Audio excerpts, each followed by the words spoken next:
Personne n'est un expert objectif et légitime, elle non plus et moi non plus. Alors, tu nous rejoins.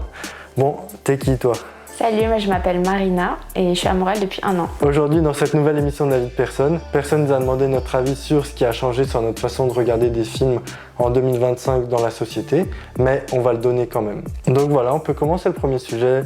Est-ce qu'on regarde toujours les films de la même façon en 2025 qu'avant, soit de manière générale, soit par rapport à toi, certaines tendances? Je pense que l'expérience d'aller au cinéma a complètement changé depuis ces 10-20 dernières années, et surtout après Covid. Il y a eu un impact fort par rapport à ça. Mais ce qui est assez surprenant, c'est qu'en France, à partir de 2022-2023, l'expérience de la consommation d'aller au cinéma a augmenté par rapport à d'autres pays. Je pense que c'est dû aussi à la sortie de très bons films qui ont explosé les scores, le box-office, etc., comme Monte Cristo par exemple. Mais en tout cas, moi je suis une cinéphile, donc c'est sûr que l'expérience cinéma, pour moi, elle est toujours d'actualité, et peut-être plus en France d'ailleurs qu'au Québec, parce que je trouve qu'elle n'est pas la même. Les cinémas en France ont quand même fait beaucoup d'efforts sur, tu sais, il y a beaucoup d'abonnements, UGC, Pathé, tout ça, ils ont sorti des abonnements justement pour fidéliser et faire venir davantage les spectateurs dans les salles. Non, c'est vrai que pendant 1 an et demi, 2 ans, j'ai eu l'abonnement UGC par exemple, et grâce à ça,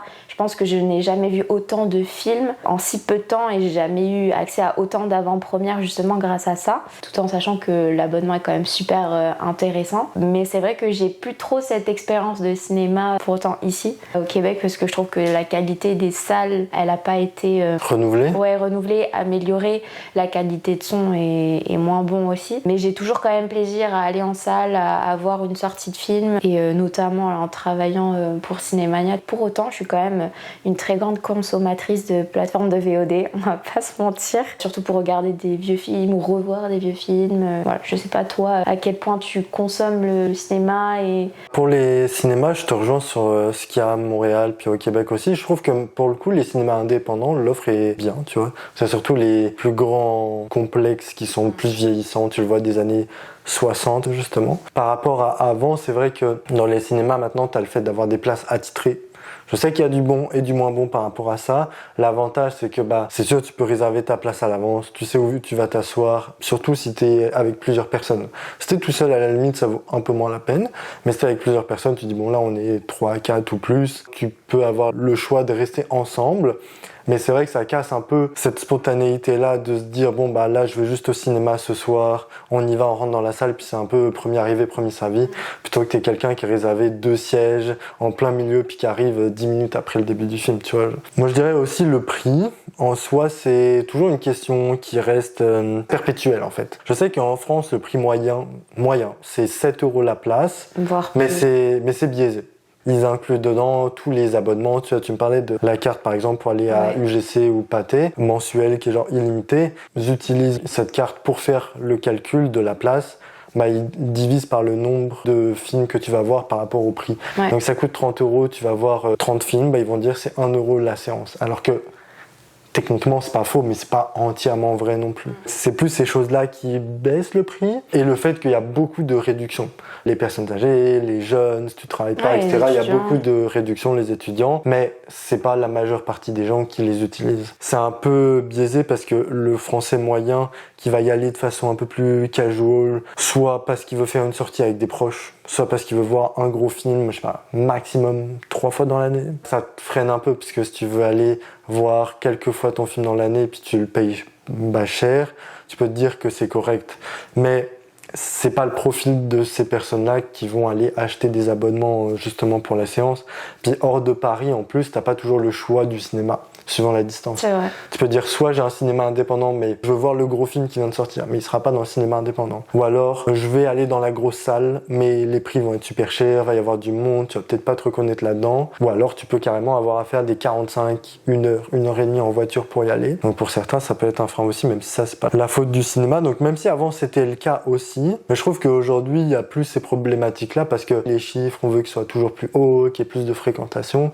Donc les gens s'y intéressent plus. Le côté civilité, propreté, les pop-corn, les boissons à acheter, ça, je trouve que c'est pas très pertinent. Chacun sa life, si tu veux acheter des pop-corn ou pas, puis si t'es pas content, tu peux rester à la maison. Pour le coup, tu vois, les incivilités, la propreté, des fois des cinémas, c'est plus ou moins propre ou pas. En soi, c'est la même chose sur tout le reste de la société, dans les transports en commun, toutes les aires publiques. Tu peux avoir des gens relous et des choses qui sont pas propres. C'est dur de mettre ça plus le cas dans le cinéma par rapport à un parc ou une rue publique. Moi, je voulais rebondir à deux choses que tu as évoquées. La première, c'est les prix. Un Français casual qui va pas forcément beaucoup au cinéma. Ce que je trouve moi intéressant justement dans les abonnements, c'est que tu le rentabilises hyper rapidement, je trouve. Les prix sont différents, comme tu l'évoquais, en fonction des tranches d'âge. Moi, je sais que je l'avais en tant qu'étudiante et je payais comme entre 17 ou 19 euros par mois.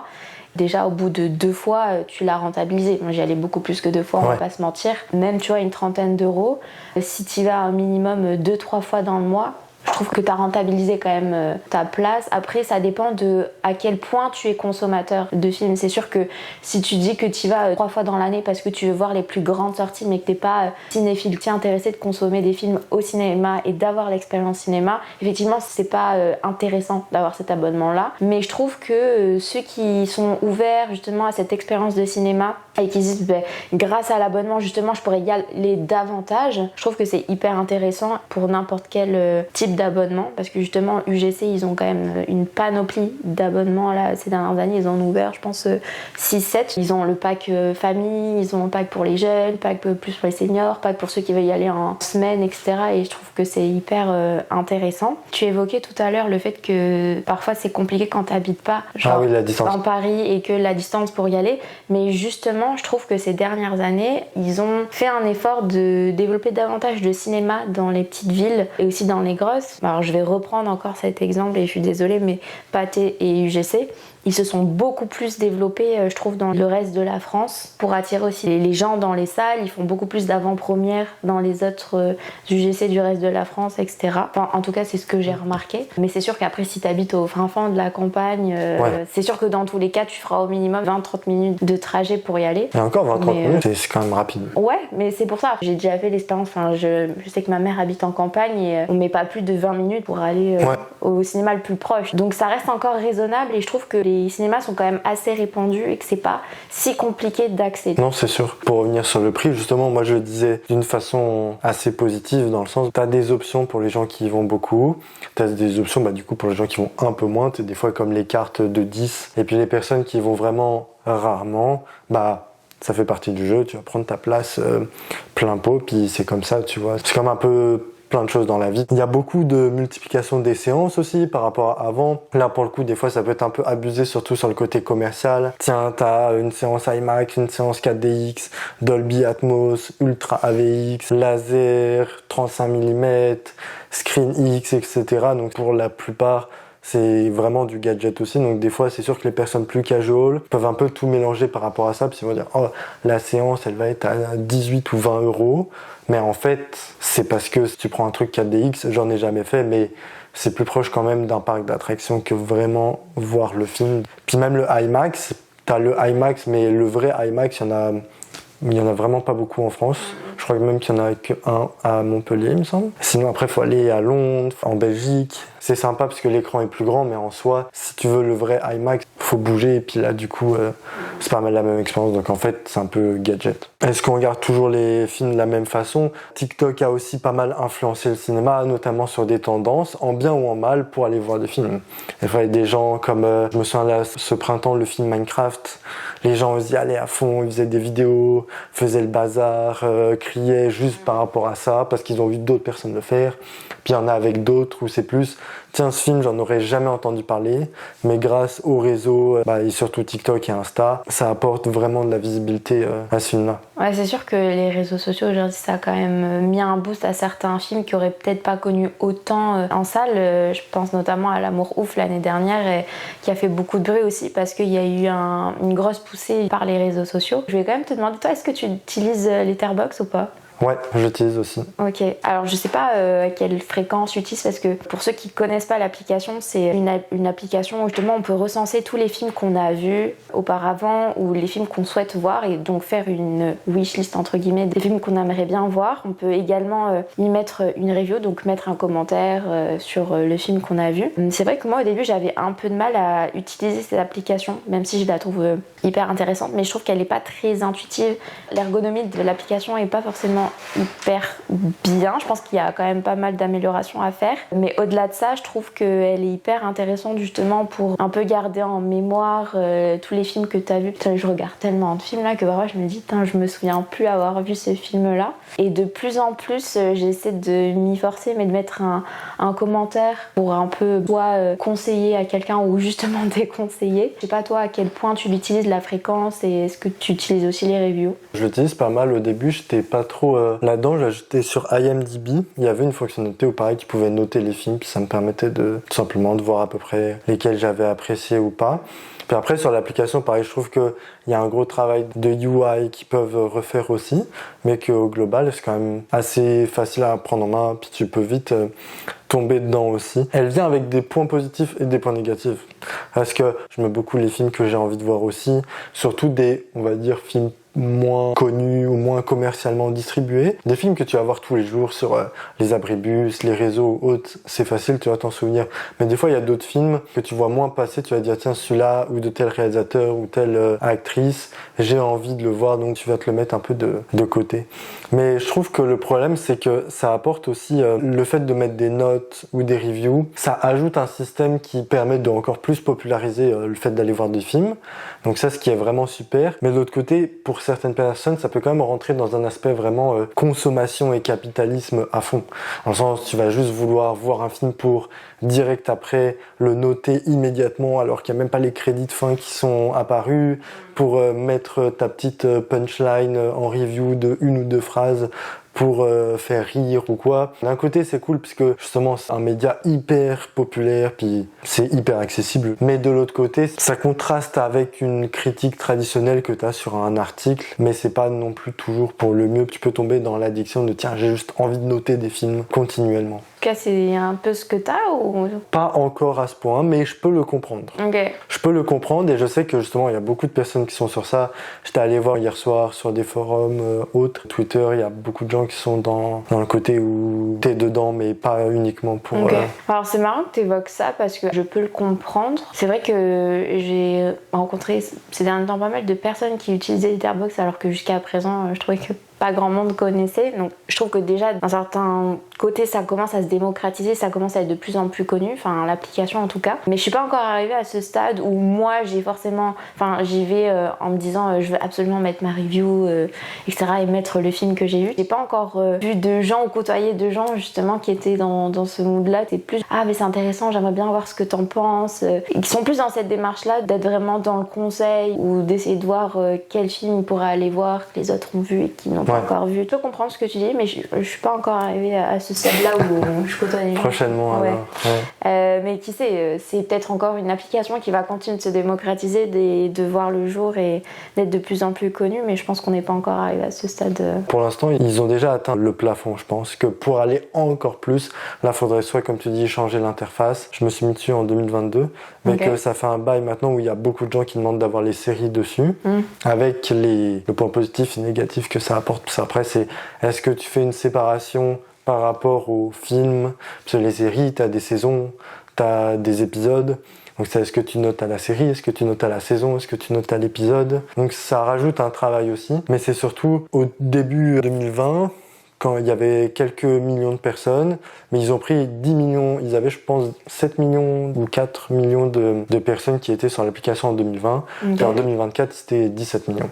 Ok, ah donc ouais, c'est quand même beaucoup. Je pense que pour aller encore plus, pour aller chercher une cible de personnes qui sont pas, on va dire, comme on parlait tout à l'heure, les personnes plus casual, je vois un film de temps en temps, il faut que l'application passe encore à un autre stade aussi. Je pense que ça sera quand ils auront changé un peu l'interface et ça, l'application. C'est une application qui reste hyper pertinente, en tout cas pour les grands cinéphiles, ceux qui adorent regarder des films, mais même, je te dirais, pour les festivals aussi. C'est vrai que ça permet vraiment d'afficher son appartenance à une certaine communauté. C'est le réseau social du cinéma.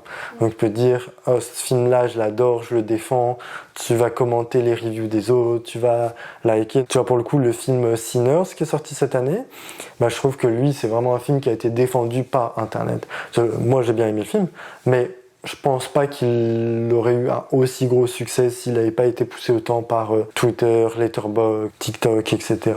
Donc finalement, les réseaux sociaux ont quand même une grosse influence sur la sortie des films. Ouais, c'est ça. Puis en plus, plus de la moitié des utilisateurs de l'appli ont moins de 35 ans. C'est des gens qui se reconnaissent pas dans une cinéphilie plus traditionnelle avec les médias. Tu vas aller sur le Hollywood Reporter, tu vas aller sur d'autres premières en France par exemple, tu vas aller sur différents journaux pour lire des articles. Bien sûr. Là au moins c'est une version plus moderne, donc ça peut-être moins condescendante et prétentieuse. Et c'est vrai que souvent les gens trouvent les journalistes de cinéma assez hautains. C'est un moyen pour les gens de se reconnecter avec ça. C'est ça, pour finir sur l'appli, justement, j'avais noté d'autres trucs. D'un côté, je trouve que la valeur ajoutée, c'est vraiment le côté de, c'est simple de, tu vois un film d'une réalisatrice, tu vas chercher qu'est-ce qu'elle a fait, etc. Donc de jumper d'un film à l'autre pour t'intéresser. Donc c'est vraiment un moyen d'accéder à la culture hyper rapidement, mais que tu peux vraiment avoir ce côté consommation qui est un peu presque fast-food. Le film, la vignette que tu vas voir, c'est presque trop facilement atteignable, comme si tu te disais bon là je mets 5 étoiles, hop, tu passes au suivant. C'est plus que 2 clics, tu vois. C'est plus que 2 clics, c'est plus qu'un commentaire et c'est plus que ajouter des étoiles sur l'application. C'est ça. Puis je vois de plus en plus de messages des fois de gens qui disent culpabiliser de pas voir un film pendant plusieurs jours parce qu'ils ont rien à mettre dessus. Ouais. Okay.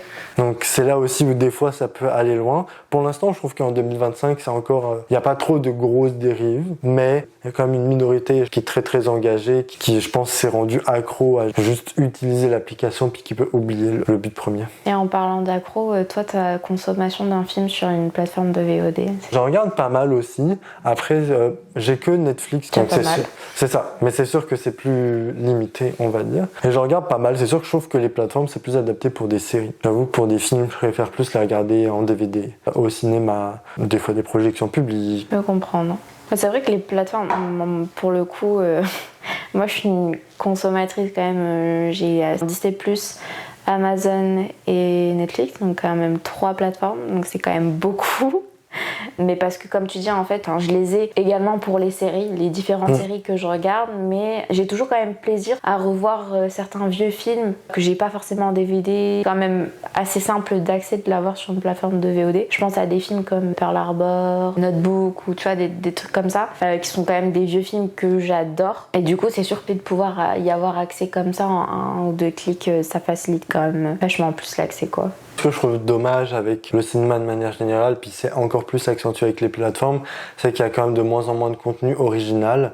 Quand je dis original, c'est vraiment, vient pas d'une licence. Donc c'est sûr que Netflix et Disney de manière générale, je trouve qu'on est un peu saoulé d'avoir des prequels, des sequels, des remakes, des suites, des spin-offs. C'est un peu too much. Donc c'est un peu avec ce genre de choses où des fois, les plateformes, je trouve ça sympa pour chercher certains films, mais qu'au global, ça tire un peu le cinéma vers le bas. Comme Netflix, il me semble, l'année prochaine, en 26 ou 27, ils vont sortir le film Once Upon a Time in Hollywood 2, réalisé par David Fincher. Donc t'es comme, si Netflix n'avait pas mis le budget derrière, je pense pas que le film aurait vu le jour, puisque le premier est sorti il y a pas mal d'années là. Ça tire quand même les choses vers le bas par rapport à ça. Alors je suis assez d'accord avec toi sur le fait que les plateformes de VOD du coup manquent de création de contenus originaux. Mais pour le coup, après tu sais, je pense qu'ils répondent aussi à des besoins et des envies des consommateurs. Et ils travaillent autour de ça, en fonction des tendances. Enfin, je sais que avant d'aboutir à un film, à la création d'un film, tu sais, ils se réunissent entre eux, ils brainstorment sur les tendances, sur ce que veulent et recherchent les consommateurs, ce qui est le plus regardé aussi sur leur plateforme. Et tout part de là, tu vois. Si la majorité des spectateurs regardent un truc bien précis, c'est sûr qu'ils vont tous se focus dessus. Et c'est là justement où le manque d'originalité en fait perd tout son sens finalement parce que il y en a absolument pas. Il y a aussi toute une partie du catalogue notamment sur Netflix qu'on ne voit pas. On te fait des propositions sur ce que tu as l'habitude de regarder. Mais c'est sûr que si tu veux sortir un peu des sentiers battus, il va falloir que toi-même t'ailles chercher dans le catalogue. Et parfois c'est des trucs que tu ne vois pas parce que ça joue pas forcément avec ton algorithme. Non, ça c'est sûr. Et je pense que c'est un peu la règle de Pareto 80-20. C'est-à-dire que tu as 20% des gens qui vont peut-être faire l'effort d'aller voir des choses plus originales, puis originales dans le sens unique, puis 80% des personnes qui vont regarder des contenus qui font partie d'une licence ou au moins d'une suite avec 2 films. Donc après là-dessus ils ont 100% raison. Si demain tout le monde regardait que des contenus originaux, bah eux ce qu'ils aiment, je pense c'est l'argent.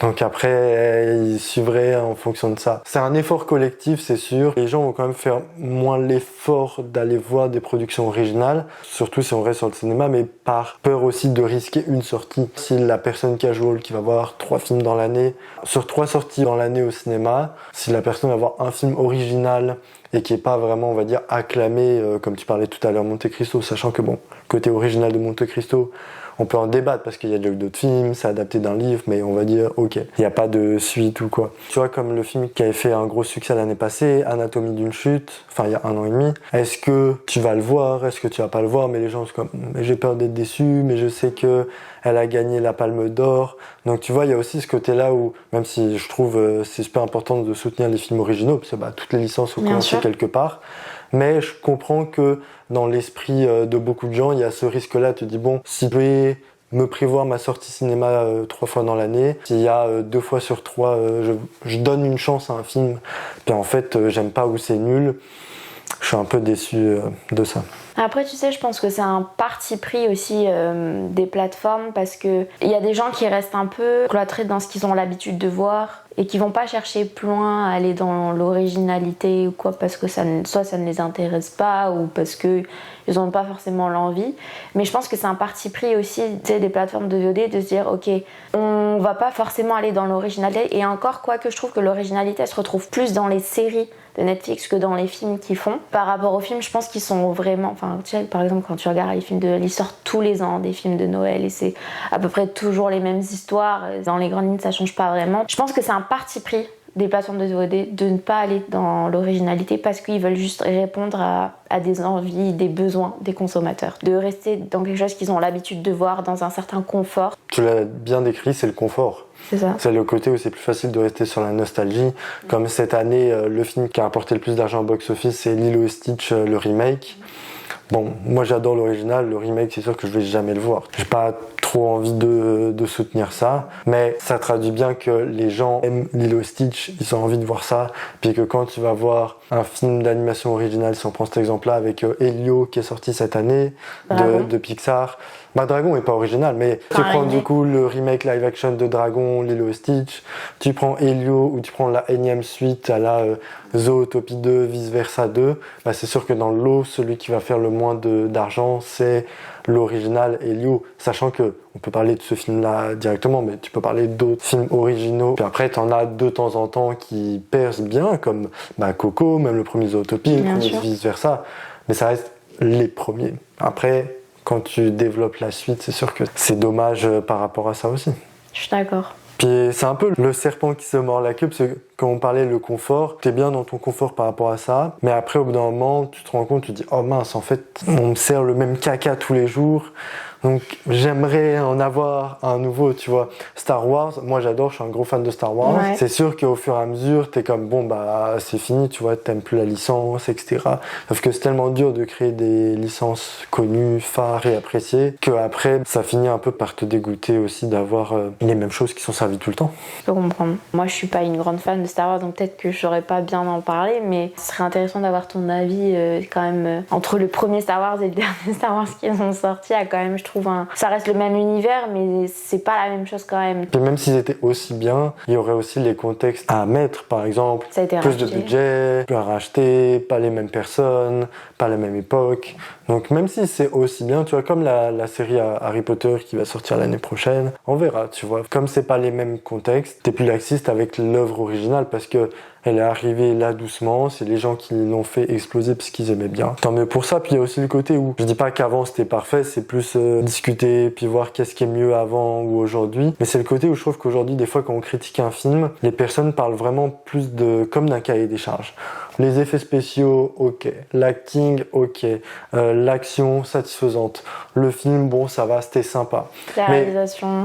Ouais, c'est ça, sans forcément l'apprécier ou appuyer le fait, toi, qu'est-ce que t'as vraiment ressenti. Juste, c'est ça, trouver des petits points que tu trouves intéressants, le message, qu'est-ce que ça dit sur son époque, sans dire d'aller dans un truc philosophique non plus, mais plutôt que juste noter des points, je trouve ça quand même plus intéressant parce que sinon, ça fait plus comme une œuvre technique. oh, t'as réussi ça, t'as réussi ça, t'as réussi ça, comme une épreuve sportive. Et je trouve que tu peux pas juger un film comme tu juges un match de rugby ou une course d'athlétisme. C'est intéressant ce que tu dis parce que c'est vrai que quand je vais voir un film, j'ai plutôt tendance justement à me poser toutes ces questions par rapport à tous ces critères, parce que je vais regarder le jeu d'acteur, parce que je vais regarder la réalisation, parce que je vais regarder l'étalonnage, parce que je vais regarder l'histoire, le synopsis en lui-même. Donc je vais regarder tous ces critères-là et définir si, selon moi, et avec toute l'objectivité que je peux lui donner, est-ce que c'est un bon film ou pas. Et souvent, ça peut m'arriver de me dire, ok, ce film-là, je l'aime pas, mais en toute objectivité, si je regarde tous les critères, bah, sur papier, c'est un bon film, tu vois. Je comprends ce que tu veux dire justement par rapport à ça. Et moi, je trouve que je l'utilise comme un premier pas. Comme tu vois le film, tu arrives dans un nouvel univers, c'est facile pour moi, tu prends tes repères, tu prends tes petits critères techniques, on va dire, pour après t'amener vers une réflexion plus par rapport à ça que bon, les effets spéciaux étaient pas ouf, bon, c'est un film de merde, tu vois. Tu passes sur des petits critères comme ça, l'acting était comme ci, ça, puis à la fin tu dis ah ok, donc en fait ça me fait penser à ça ou ça a amené vers telle chose. Moi je trouve que pour l'objectivité, je suis pas d'accord avec toi, mais dans le bon sens, dans le sens où je trouve que faut respecter que de toute façon, pour moi l'objectivité ça existe presque pas, en tout cas pas par rapport à l'art. Si tu me parles des choses scientifiques, l'espace, la nature, là tu peux dire scientifiquement, par A plus B, c'est comme ça, puis c'est pas autrement. L'objectivité, ça s'indique plus sur ces choses-là, alors que pour l'art, ou même le sport, c'est ça. Et pour moi, tout est subjectif. Parce que même si un robot il dit quelque chose, c'est les personnes qui l'ont programmé. ChatGPT est pas objectif non plus. Genre c'est les informations, puis il y a un humain derrière. Donc dans tous les cas, je pense que là-dessus c'est correct. Ce que tu veux dire, et ça je comprends, c'est le côté toi personnellement. Tu vois que le film, tu l'apprécies par rapport à tes goûts de cette manière-là, mais tu comprends que, oui c'est ça, ou pas, mais tu comprends qu'il y a d'autres personnes, puis peut-être la masse, qui l'apprécient pour d'autres qualités ou qui l'apprécient pas pour les qualités que toi tu aimes. C'est plus que tu as du recul, puis tu as une vision d'ensemble par rapport à l'œuvre, comme tu parlais tout à l'heure de l'amour ouf. Moi, j'ai pas trop aimé, mais je vois les points et j'arrive à me mettre. Monte Cristo non plus, j'ai pas aimé, mais j'arrive à me mettre dans la peau de personnes qui l'ont apprécié. Ouais, t'as quand même ce côté-là où, pareil, parfois je me dis, bah, moi, j'ai pas aimé par rapport à mes goûts et à mes envies et ce que j'ai envie de voir, etc. Mais je reconnais que ça peut être un bon film pour certains. Ou à contrario, j'ai détesté et je peux comprendre que les gens n'aiment pas du tout. C'est vrai que c'est pas évident parce que finalement ça reste subjectif comme tout type d'art. Et par rapport à ça, est-ce que tu trouves que ça respecte le film de les regarder en x2 ? Non. Parce que je sais qu'il y a beaucoup de personnes qui regardent des films en x2. Non, ça c'est un red flag. 1,5. Ça c'est red flag. Bah, après, en tant que bonne cinéphile, je pense que toute personne cinéphile jamais ne regarde en x2. Je n'ai jamais regardé un film en x2. Je sais pas toi, mais... Non, mais justement, toutes les personnes... parce que j'avais essayé de chercher des trucs en ligne par rapport à ça, mais tous les gens que j'ai vus qui en parlaient... Bon, il y avait Guillaume Canet, Omar Sy que j'ai vu récemment, puis ils étaient pareil, outrés aussi, mais je trouve que c'est bien d'évoluer avec son temps, tu vois, comme on parlait tout à l'heure, le côté réseau TikTok, je trouve ça cool puisque ça amène plus de popularité au cinéma, pour le bon et le mauvais, mais au moins il y a toujours un bon côté. Autant le x2, je vois pas le bon côté. Non, c'est juste honteux, quoi. Moi, je connais pas de personnes qui, dans mon entourage en tout cas, qui regardent en x2. Et je me dis, quitte à regarder en x2, autant ne pas regarder le film tout court. Soit tu prends le temps justement d'apprécier dans son entièreté le film et tu le regardes tel quel, soit tu le regardes pas. En fait, le problème, c'est que c'est toujours pareil. Les gens sont toujours en train de courir après le temps. C'est comme sur les réseaux sociaux. Les gens qui scrollent une vidéo, au bout de 3 secondes, ils ont déjà swipé. Ils vont pas prendre le temps d'apprécier du bon contenu, du bon divertissement, etc. Ils sont toujours à courir après le temps et je trouve ça dommage parce que l'art et le cinéma qui fait partie du 7e art, c'est quelque chose qui s'apprécie à sa juste valeur. Je suis un peu outrée en tout cas. Non, je suis d'accord. Puis c'est surtout qu'il faut se remettre en question sa capacité à pouvoir se concentrer sur quelque chose. Si tu peux pas te concentrer sur un film, c'est correct. Si tu kiffes pas voir des films de Kurosawa qui durent 3 heures, tu peux regarder autre chose. Justement, c'est suffisamment large aussi. Il n'y a pas d'obligation. Si tu préfères des films plus courts, regarde des films plus courts. Mais c'est sûr que le fait de le voir en x2, il n'y a aucun argument qui va dans ce sens-là, je trouve. Puis ça rejoint aussi le fait qu'on n'a pas un temps de cerveau disponible de façon illimitée à consacrer à la culture, en plus suivant les affinités de chacun. Donc je peux comprendre qu'en 2025, tu peux recevoir de la dopamine dans ton cerveau par plein de biais de divertissement différents, même le sport, des matchs, des jeux vidéo, de la musique aussi, des documentaires, des séries. Donc c'est sûr que le cinéma, c'est bien, mais t'es moins choqué par ce que tu vois, je trouve, par rapport à il y a plusieurs décennies en arrière. Comme même les artistes, même si on va pas trop parler de la musique, mais le côté vraiment où avant, tu sais, tout le monde te parle, oh Michael Jackson, oh les Beatles et tout. Mais aujourd'hui, les Beatles, ils ont même pas duré 10 ans en fait, ensemble. Et pourtant, on t'en parle encore aujourd'hui. Alors oui, la durée n'a rien à voir, la longévité avec la qualité. C'est juste qu'à l'époque, t'avais aussi le côté où c'est la même soupe qu'on te savait, parce que t'avais juste la radio, la télé, c'était comme ça, le journal. Puis tu remettais pas trop en question ces choses-là. Donc si t'as les 3 mêmes artistes qui sont diffusés sur MTV, tu peux pas aller sur Spotify et l'écouter toi-même. Il y a ce côté où je trouve qu'aujourd'hui, l'avantage, c'est que tu peux choisir vraiment ce que tu regardes en divertissement, mais ça fait une offre qui est plus diversifiée et donc une part que le cinéma peut perdre aussi par rapport aux autres. Les séries sont une plus grosse concurrence aux films par rapport à avant. Avant, t'avais des grosses séries, mais il y avait quand même le côté où la série était sur le principe moins qualitatif que les films parce que t'avais moins de budget, c'était moins impliqué et souvent plus longue sur la durée. Je pense qu'il y a de plus en plus de séries de bonne qualité. Alors j'en reviens à ce sujet-là, mais elles prennent de plus en plus de place sur les plateformes de VOD et je pense davantage plus que les films. J'ai pas tant d'avis que ça parce qu'en plus moi je suis le genre de personne qui aime bien regarder les séries 10 ans après tout le monde et pas quand ça sort. Après c'est mon côté un peu de contradiction, mais j'ai un peu de mal à regarder une série quand elle est en vogue, tu vois, quand tout le monde veut regarder par exemple Stranger Things. Ça fait quoi que c'est sorti? Ça fait combien de temps que c'est sorti Entre 2016 et 2018, la première saison. Ça fait pas tout à fait 10 ans, mais on va dire 8 ans, tu vois, que c'est sorti. C'est encore en cours, c'est encore et toujours d'actualité. Je n'ai jamais regardé un épisode. Parce que moi j'aime bien regarder avec le recul nécessaire. Gossip Girl, j'ai regardé 10 ans après que ça soit sorti. Ouais, t'aimes pas te laisser embarquer dans le tourbillon médiatique. Tu préfères garder le temps de savoir est-ce que la série finalement a des bons avis puis a bien vieilli plutôt que juste... Alors l'avis en soi, non, parce que j'aime bien, je ne me fie jamais aux avis des autres. Et pour être honnête, qu'on me dise qu'un film est bon ou mauvais, dans tous les cas, je vais aller le voir parce que j'ai envie de me faire mon propre avis, tu vois. Je pense que c'est la meilleure chose à faire et je trouve ça dommage parfois qu'on te dise surtout ne va pas voir ce film ou alors je te conseille absolument d'aller voir ce film. Alors c'est quelque chose que je fais et souvent je conseille ou je déconseille, mais pour autant j'encourage toujours la personne à y aller et à se faire son propre avis et pas se laisser influencer par l'avis des autres. Et pour les séries, c'est un peu pareil. Je pense à Sense8. C'est une série que je trouve incroyable. Je pense que ça fait partie des meilleures séries que j'ai vues, qui est d'ailleurs sur Netflix. Cette série, on n'en a pas tant entendu parler médiatiquement parlant. Ça, c'est un exemple parmi d'autres. Plus on en entend parler médiatiquement, et moins j'ai envie de regarder. Je comprends, parce que ça te dégoûte un peu dans le sens où déjà... on va pas se mytho, mais t'es quand même pas mal spoilé de l'esprit de la série ou quoi. Il y a aussi le côté où, comme les séries sont grosses, elles sont populaires. Mais les plus petites séries dont tu parlais, des fois mini-séries aussi, comme elles sont moins populaires, c'est ça. C'est que tu sais que si t'en entends parler ou si on te la recommande, ça va être bien ou au moins intéressant. Alors que les grosses séries, les gens en parlent parce que c'est la tendance, mais faut bien tamiser quand même pour trouver l'or à travers ça, tu vois. C'est pas comme on en parlait aussi avec la concurrence du divertissement. C'est que aujourd'hui pour le cinéma, faut vraiment que t'aies plein d'étoiles qui s'alignent pour que t'aies un gros succès au box-office. Mais quand je dis gros succès, c'est même pas tant rentrée d'argent, mais c'est vraiment le côté populaire où tout le monde s'approprie un peu le film. Comme là récemment, j'avais noté en gros carton national ou international, Le Comte de Monte Cristo, un petit truc en plus l'année passée.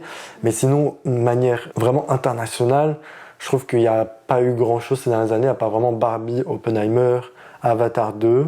C'est vraiment les films, tu peux les aimer ou pas les aimer, mais c'est des films vraiment populaires, mais dans le sens où ça fait presque un impact dans la culture, tu vois, en bon ou en mauvais à chaque fois. Bien sûr. Mais je trouve que du coup, comme il y a beaucoup plus de films qui sortent, et c'est tant mieux, c'est sûr que c'est moins évident d'avoir le carton par année. Là où même dans les années 2010, 2000 et avant, quand tu regardes la liste des films qui sont sortis chaque année, c'est très rare d'avoir une année où tu as toujours des gros films, mais vraiment le film te dit celui-là, tout le monde l'a vu, tout le monde l'a quand même apprécié. Aujourd'hui, par rapport au divertissement, tout est raconté à travers des histoires, parce qu'on est quand même à l'ère du storytelling, même avec les réseaux. Donc en fait, le public, je pense pas qu'il ait tant quelque chose contre le cinéma, mais c'est plus que il veut croire à des bonnes histoires, quel que soit le médium. Tu vois, le sport, quand tu vois Léon Marchand qui réussit au Jeux de Paris, c'est pas juste « Oh, il a battu le record », c'est parce que t'as un petit storytelling, etc. Pareil pour la musique. quand t'as tel artiste qui arrive numéro 1, tu dis oh bah tel artiste, elle est là parce que si, parce que ça. C'est un peu le cas pour tout, même des jeux vidéo, comme le jeu vidéo Clair Obscur qui est sorti cette année. Que tu sois fan ou pas de jeux vidéo, bah t'as le côté une petite équipe en France de 30 personnes aidées par des partenaires coréens, donc mais en tous les cas une petite équipe, petit budget qui font un jeu qui a atteint un succès énorme. Côté là où juste les gens sont là pour écouter des histoires. Comme le Barbie Oppenheimer, c'est vraiment le côté histoire entre les deux, plus que vraiment j'adore les bombes nucléaires et les poupées quoi. Le fait de voir un film aussi en 2025, il y a aussi le support. Est-ce que tu trouves que ça a changé par rapport au fait de genre voir un film sur un écran autre que cinéma, projecteur TV, genre tablette, téléphone, ordinateur ou dans l'avion? Alors oui, ça change considérablement, ne serait-ce que pour le son et l'image. C'est sûr que ton expérience au cinéma, elle sera pas la même chez toi. Dans l'avion, j'ai du mal à regarder un film, alors que j'adore regarder des films, et dans l'avion, je regarde très peu de films parce que justement pour le son, la qualité de l'image, etc., où j'ai du mal à me plonger dedans. Le contexte, c'était fatigué, stressé. Pas forcément, non. Parce que c'est un peu... Regarder un film, c'est un peu ma safe place, justement. Okay. Peu importe, j'adore regarder par plaisir, mais même quand je me sens mal ou que je suis pas dans une super période, aller au cinéma, regarder un film, ça me fait du bien parce que ça me permet de sortir un peu de ma réalité. Donc c'est plutôt une safe place dans tous les cas. Pour autant, regarder sur téléphone... à la limite je vais regarder peut-être une série ou alors mettre en fond, c'est un film que j'ai déjà vu mais pas pour découvrir un film, ça c'est non. De toute façon je découvre un film soit sur un bon écran, télé ou ordinateur, ça peut arriver. Dans le cadre de mon travail pour un festival, c'est sûr que j'ai des liens de presse, de journalistes, donc par la force des choses je suis obligée de découvrir certains films sur ordinateur, mais sinon si je peux le maximum aller le voir au cinéma, j'y vais quoi. Ça marche, je comprends. Pour moi, le pire, je trouve, c'est vraiment de voir un film, mais sur une chaîne télé. C'est pour ça que je le fais jamais, parce que je trouve que c'est horrible. Ils ont absolument pas consulté l'équipe de film pour se dire, bah tiens, là, on va foutre une coupure pub.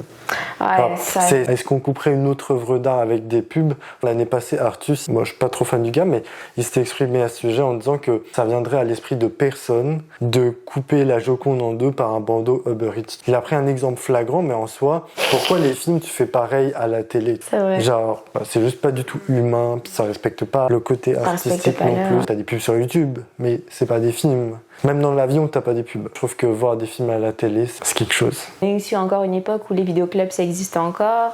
C'est tout ça là, c'est tellement une évolution sur ces 20 dernières années. Donc forcément, oui, dans tous les cas, l'expérience de regarder un film, elle a tellement évolué ces dernières années. Et nous, je pense qu'on est le parfait exemple de personnes qui ont connu tout ce changement-là.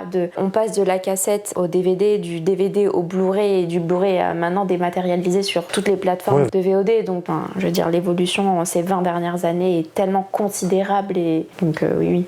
Là où ça a évolué dans notre manière de voir les films, c'est que l'invisibilisation de la plupart des métiers du cinéma est moins présente.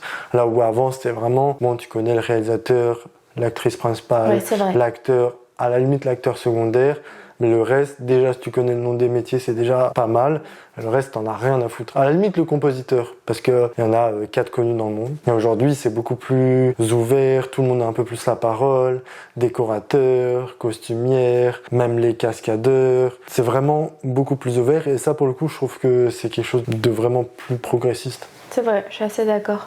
Pour la fin, le seul mot que j'avais noté où je trouvais vraiment que ça faisait une grosse différence par rapport à une époque un peu plus ancienne, même si moi je suis pas trop un fan de la nostalgie de manière générale, mais pour ce genre de choses je trouve que c'est quand même dommage, c'est que les films, comme on en parlait tout à l'heure avec les licences, mais sont davantage devenus des publicités pour vendre des produits physiques comme des peluches comme Lilo et Stitch, ou des figurines comme les films Jurassic World, etc., que pour vendre des marques comme le film Formule 1, le film de The Weeknd, là, Hurry Up Tomorrow aussi, qui est apparemment super mauvais, même si je l'ai pas encore vu. Je l'ai pas encore vu. Même le film Ballerina qu'ils ont fait dans l'univers de John Wick, c'est pour vendre aussi la marque de John Wick. Bien sûr. Donc même pour des adaptations de jeux vidéo, il y en a, c'est vraiment le côté, bon, on veut adapter le jeu vidéo, même si c'est rare. Mais souvent, comme le film Minecraft, Mario, même The Last of Us, c'est pour vendre derrière la marque ou le dit jeu vidéo.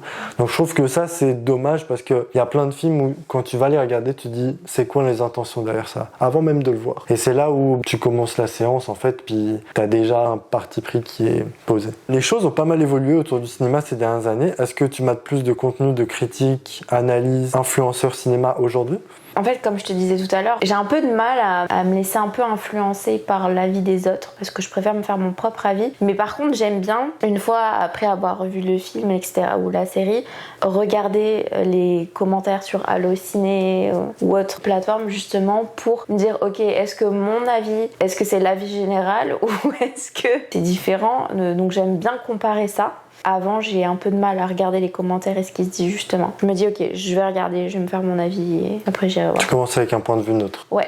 Je pense que c'est le mieux et c'est ce que je recommande. D'ailleurs, parce que moi je sais que je suis pas très influençable, mais je sais qu'il y a des gens qui sont très influencés par ça et je trouve ça dommage. Je trouve que c'est intéressant de prendre l'entièreté du travail qui a été fait derrière un film parce que on en parlait tout à l'heure, tu disais, on regarde souvent les différents critères, que ce soit le jeu d'acteur, la réalisation, l'étalonnage, le montage, tout. Mais en fait, il faut se dire que derrière, il y a tellement un travail considérable. Genre un film, que ce soit de A à Z, que ce soit l'écriture, la pré-production, le tournage et la post-production, c'est tellement un travail de titan que de construire et mettre en place une œuvre cinématographique. Rien que ça, moi, je suis toujours, même si j'aime pas le film, je suis toujours assez admirative du travail qu'il peut y avoir en amont parce que les gens ne se rendent pas compte, parce que c'est encore des métiers où les gens ne savent pas ce que ça représente comme travail, tu vois. Quand t'es dans le milieu, déjà, t'es un peu plus sensible à ce genre de choses. Je pense que c'est aussi ce qui fait que j'ai un regard un peu plus neutre sur un film et que justement, j'ai pas cet aspect influençable, comme on pourrait dire. Tu veux leur donner une chance. Ouais, exactement. Quel que soit ton appétit peut-être pour ce genre de film ou autre. Totalement. Ouais. Moi je trouve ça juste dommage, comme tu dis, d'avoir une machine qui est créée pour mettre en place un film, puis qu'en fait pour des choix de merde ou pour... parce que les personnes sont là en soi pour travailler. Donc après c'est plus qu'est-ce que tu leur donnes comme Bien projet, sûr.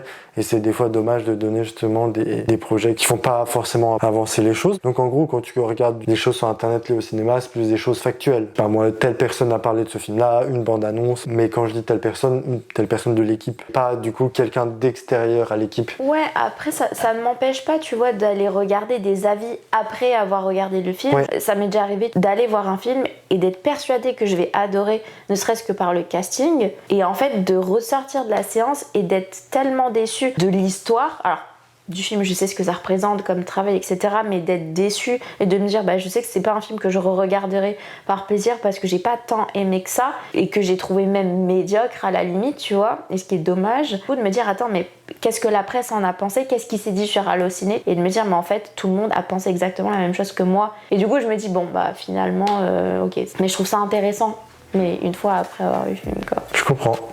Donc abonne-toi à Vie de Personne pour ne surtout pas louper un épisode en activant la cloche sur YouTube, Spotify, Apple Music, Deezer et Amazon Music. Et dis-nous si tu as remarqué des changements dans ta façon de voir des films ces dernières années.